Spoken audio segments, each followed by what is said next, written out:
السلام عليكم. النهاردة هنعمل حواوشي. تعالوا نشوف يلا عملناه ازاي. اول حاجة جبني فلفلاية وقطعناه حتت صغيرة. فلفل ممكن عادي تقطع فلفل رومي او فلفل حراق عادي، وتجيبي بصلاية كبيرة وتبشريها.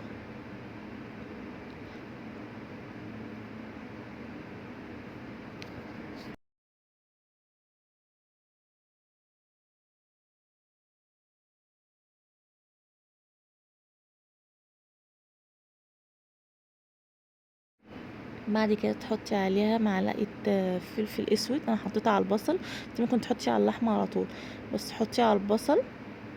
وخلطة الحوش دي يا بنات حلوة جدا، ما تكتروش منها. حطوا مثلا معلقة او معلقة ونص وتقلبوها كويس جدا.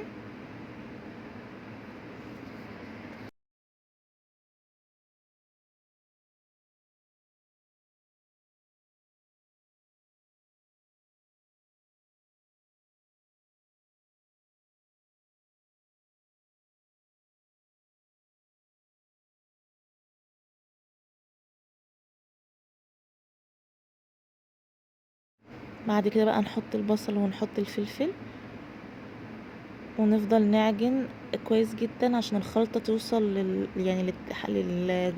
من جوه اللي هو اللحمة.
بعد كده بنجيب رغيف. طبعا بنفتحه. بنحط الاول اللحمه ونفردها كويس جدا وخصوصا من الحروف. وبعد ما بنخلص من بره اللي هو العيش ندهنه شويه زيت، ما تكتروش من الزيت. وفي الطاسه او في الحله اللي انتي او اسفه في الصينيه اللي انتي تحطي فيها الحواوشي ادهنيها برضو زيت.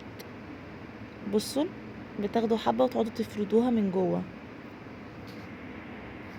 هيطلع لكم بالظبط زي الحواوشي اللي بره اللي انتوا بتاكلوه. كمان هيكون صحي عشان انتي عارفة انتي حاطاه جوه ايه.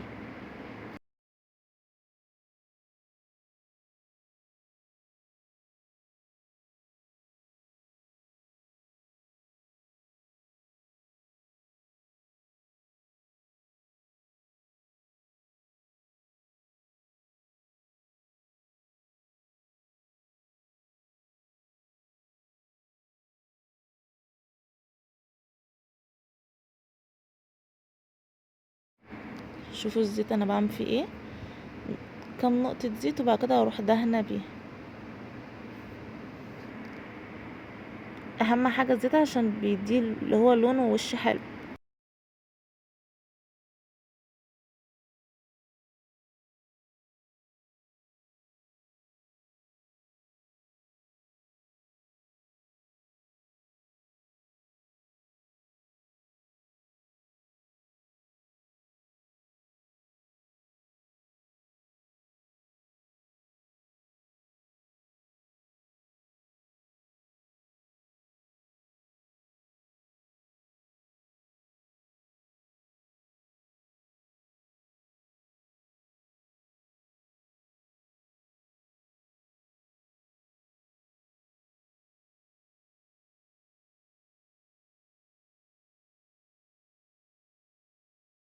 بنحط طبعا في الفرن، وبعد ما نخلص ما تفتحيش الشواية، يعني افتحي عليه الفرن كل شوية، بصي عليه عشان هو بيتعمل بسرعة جدا، واقلبيه.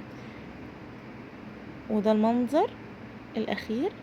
طبعا لو عايزين تحمصوه، عايزين تطلعوه طري عادي مفيش مشكله. عايزه اقولكم كان طعمه حلو جدا وكان قالب الشقه كله. ما تنسوش تعملوا لايك وسبسكرايب للقناه.